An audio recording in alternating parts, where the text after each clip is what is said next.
Hello everyone, मैं हूं ज्योति खुराना और आप मुझे देख रहे हैं टारगेट फॉर आईक्यू में। हम लोग आपके लिए स्पेशल सीरीज़ निकाल रहे हैं जिसके अंदर हम बहुत इंपॉर्टेंट एमसीक्यूज़ के बारे में डिस्कशन कर रहे हैं जो आपकी यूपी, एपी और स्टेट जुडिशरीज़ के लिए बहुत रेलेवेंट होगा। उसी पॉइंट ऑफ व्यू से हम लोगों ने ये पॉइंटर्स बनाए हैं और ये बहुत रेलेवेंट है। तो आज हम लोग इंडियन एविडेंस एक्ट के अंदर कुछ पॉइंटर्स डिस्कस करने वाले हैं। ये पहली वीडियो है उसके रिलेटेड और हम लोग काफ़ी पॉइंटर्स डिस्कस करेंगे। No detail video because exam से पहले ये रिवीजन की तरह काम आएगा ताकि आप फटाफट चीज़ें रिवाइज कर सकें और एग्जाम में आने के चांसेस बहुत बढ़ जाते हैं। हमारा सिलेक्शन का बेस ये था कि PYQs के अकॉर्डिंग प्रीवियस ईयर्स क्वेश्चंस में जो भी आए हैं उससे रेलेवेंट हम लोगों ने चीज़ें करी हैं। इसलिए लेट्स गेट स्टार्टेड। तो इंडियन एविडेंस एक्ट के अंदर आज हम ये सारे पॉइंट्स कवर करेंगे। पहला पॉइंट जो कि बहुत सारे APOs और स्टेट जुडिशरीज में पूछा जा चुका है, पहला है आपका कि जो बिल ऑफ एविडेंस है वो किसने प्रिपेयर करा था। तो बिल ऑफ एविडेंस किसने प्रिपेयर करा था? सर जेम्स स्टीफन ने प्रिपेयर करा था। इस चीज़ को याद रखिए, बहुत बार पूछा जाता है, ये बेसिक्स है ये इंडियन एविडेंस एक्ट का। फिर हमने देखा कि इस तरीके से भी क्वेश्चंस आते हैं एविडेंस में। इंडियन एविडेंस एक्ट जो है वो अप्लाई किस तरीके की प्रोसीडिंग्स पे करता है? ये civil as well as criminal proceedings पे अप्लाई करता है।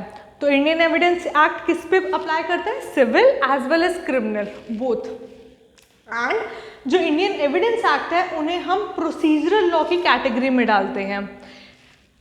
और साथ ही हमने ये भी देखा कि बहुत बार क्वेश्चंस इस तरीके से आते हैं कि इंडियन एविडेंस एक्ट में पूछा गया कि ऑब्जेक्ट जो प्रिएम्बल में लिखा हुआ है एविडेंस एक्ट का वो क्या है। तो हमारे प्रिएम्बल में मेंशन है कि जो ऑब्जेक्ट है इंडियन एविडेंस एक्ट का वो है to consolidate, define and amend of law of evidence. तो तीन चीज़ें हो गई। पहला consolidate, define and amend. Consolidate, define and amend, तीन चीज़ें हो गई। ठीक है, नेक्स्ट पॉइंट पे आते हैं जो कि कहता है कि जो इलेक्ट्रॉनिक रिकॉर्ड्स हैं जो कि प्रेजेंट हुए हैं for the inspection of the court under Indian evidence act, वो किस तरह का एविडेंस हम मानेंगे उसे हम। तो जो इलेक्ट्रॉनिक रिकॉर्ड्स जो होते हैं जो कि इंस्पेक्शन ऑफ द कोर्ट के लिए आते हैं उन्हें हम कहेंगे डॉक्यूमेंट्री एविडेंस मानते हैं। ये ध्यान रखिए, बच्चे बहुत बार गलत करके आते हैं। तो इलेक्ट्रॉनिक रिकॉर्ड्स, डॉक्यूमेंट्री एविडेंस। अच्छा, ये जो चीज़ें हैं अब जो हम डिस्कस करने जा रहे हैं पॉइंट, ये बहुत इंपॉर्टेंट है, बहुत आसान है, बट ज़्यादातर लोग इसमें गलतियाँ करते हैं और बहुत बार गलत मार्क कराते हैं। तो ध्यान से सुनिएगा और इसे हम याद रखने की पूरी कोशिश कराएंगे आपको। तो पहला है कि डॉक्यूमेंट किस सेक्शन के अंदर दिया गया है। कौन सा सेक्शन डॉक्यूमेंट के बारे में बात करता है? तो वो सेक्शन है 3। फिर है कि प्राइमरी और सेकेंडरी एविडेंस के सेक्शंस पूछे जाते हैं पेपर्स के अंदर। किसी भी तरह का लॉ का पेपर हो ये ज़रूर आता है पेपर में और बच्चे कंफ्यूज होते हैं कि कौन से सेक्शन में, 62 में या 63 के अंदर। तो जो आपका प्राइमरी एविडेंस है वो आता है आपका 62 में और जो सेकेंडरी एविडेंस वो आता है 63 के अंदर। 62 इज प्राइमरी, 63 इज सेकेंडरी। याद रखिएगा, ये बहुत इंपॉर्टेंट है। And next is oral evidence. हमें कहाँ गिवन है? ओरल एविडेंस गिवन है सेक्शन 60 के अंदर। नेक्स्ट पॉइंट पे चलते हैं कि जो रेलेवेंसी है और एडमिसिबिलिटी है वो क्वेश्चन जैसे MCQ आए तो उसके अंदर हम क्या मार्क करेंगे? ना तो सिनोनिम है और ना ही है नॉर इट इज कोएक्सटेंसिव, इस पे मार्क करेंगे हम लोग।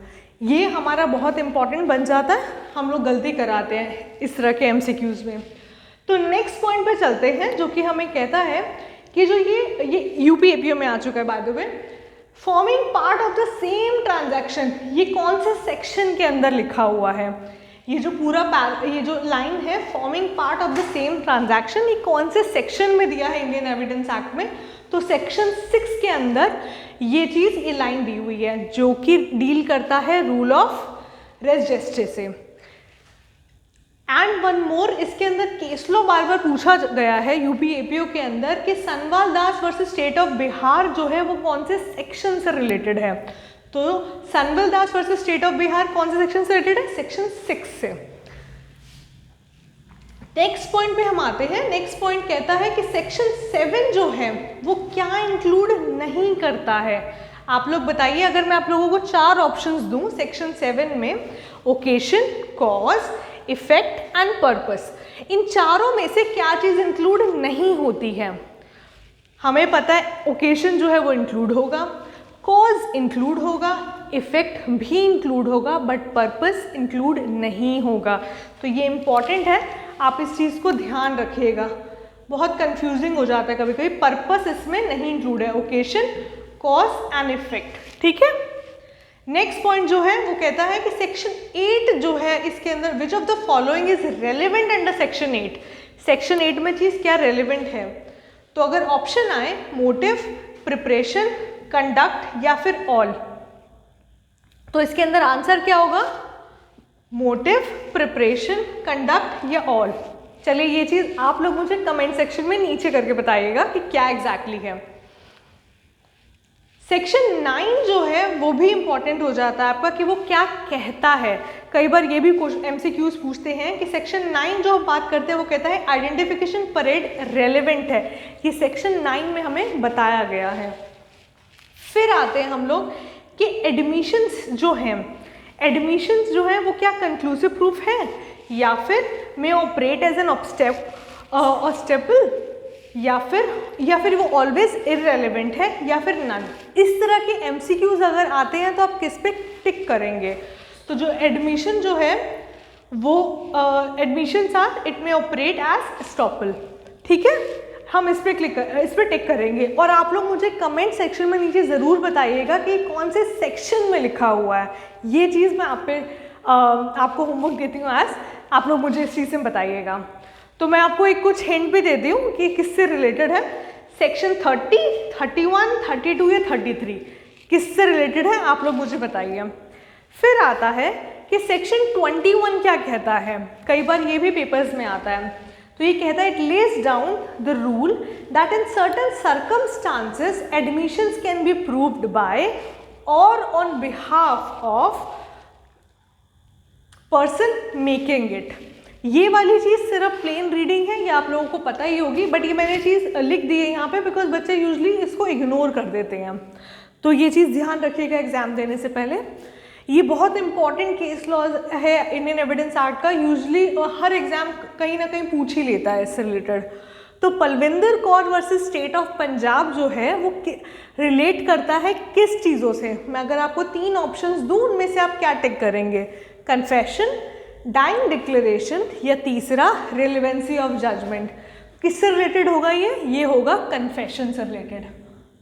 मैंने इस केस लॉ की डिटेल्ड वीडियो ऑलरेडी बना रखी है इस चैनल पे, अगर आपको जानना है तो आप उस पर जाके देख सकते हैं। फिर हमारा क्वेश्चन आता है which section of Indian evidence act deals with only civil cases. सिर्फ सिविल केसेस से रिलेटेड कौन सा है? सेक्शन 23। ये याद रखिए, बच्चे बहुत बार गलत कराते हैं, कंफ्यूज हो जाते हैं। तो सेक्शन 23 सिविल केसेस। देन फिर हम लोग आते हैं नेक्स्ट पॉइंट पे कि अगर under which section of Indian evidence act confession before magistrate is relevant. तो कन्फेशन बिफोर मैजिस्ट्रेट कहाँ रेलिवेंट होता है आप बताइए। अगर 4 ऑप्शन मैं आपको दूँ 24, 25, 26 और 27, किससे कौन से सेक्शन में ये बात कही गई है? तो हमारा सेक्शन 26 में ये बात कही गई है। फिर आता है next point, confession made by person in police custody it shall not be proved as against person under which section? Section 25, 26, 27 and 28। तो इसका आंसर हमें मिलता है सेक्शन 25 में ये बात कही गई है। क्या कहा गया है कि जो कन्फेशन है made by person in police custody it shall not be proved as against such person, ठीक है। आज का जो लास्ट पॉइंट हम डिस्कस कर रहे हैं या हम इस पूरे जो आज हमने डिस्कस करा यहाँ पर वो है Kashmira Singh versus state of MP। ये भी काफ़ी रेलेवेंट क्वेश्चन है, बहुत बार एग्जाम्स में पूछा जा चुका है। ये रिलेट करता है आपका कन्फेशन ऑफ को एक्यूज, नॉट एक्यूज बट को एक्यूज से रिलेटेड। ठीक है, अब नेक्स्ट जो है बहुत इंपॉर्टेंट केस लो है जो कि यूपीएपी 2009 में भी पूछा जा चुका है, वो है पालका नारायण स्वामी वर्सेस एम्परर। तो ये किससे रिलेटेड है? अगर मैं आप लोगों को 4 ऑप्शंस दूँ एग्जाम में यूजुअली जैसे आते हैं MCQ type, res gestae, dying declaration, accomplice and co-accused. अब आप लोग बताइए कि किससे रिलेटेड है पालका नारायण स्वामी वर्सेस एम्परर? तो हम कहेंगे जी ये डाइंग डिक्लेरेशन से रिलेटेड है। ये कौन से सेक्शन में दिया गया है ये आप लोग मुझे कमेंट सेक्शन में बताइए। तो आज हमने ये सारी चीज़ें डिस्कस करी। तो हम लोग ये होप आप लोगों के लिए काफ़ी हेल्पफुल रहेगा ये चीज़ें। एविडेंस एक्ट के हमने पॉइंटर से डिस्कस कर रहे हैं, डिटेल में हम नहीं गए हैं बिकॉज ये रिवीजन पॉइंट ऑफ व्यू के लिए इट इज़ इम्पॉर्टेंट। तो तब तक के लिए बाय बाय।